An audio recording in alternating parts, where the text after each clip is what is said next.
शोभा जी के आईडी से एक कमेंट आया है कि मुंडन का गाना सुनाइए। चलिए गाना शुरू करते हैं। गाना पसंद आए तो लाइक कमेंट जरूर कीजिए। लो आजकल आप लोग लाइक कमेंट करना कम कर दिए हैं, ऐसा मत करिए लो। हमरा बाबू के हो खेला मुड़निया हो देखत बड़ी नीक लागेला। हमरा बबुआ के हो खेला मुड़निया हो देखत बड़ी नीक लागेला।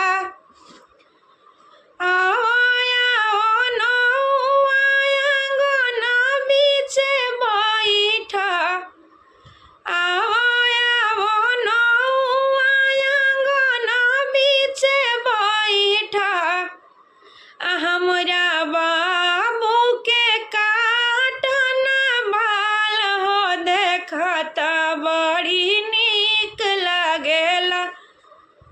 हमरा बबुआ के काटना बाल हो देखत बड़ी नीक लागेला। आवो आवो ननद रोकनला परिया हो। आवो आवो ननद रानी रोकनला परिया हो।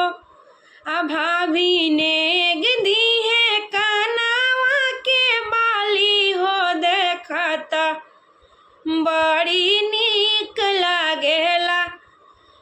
भाभी नेग दीहे सोनावा के हार हो देखत बड़ी नीक लागेला।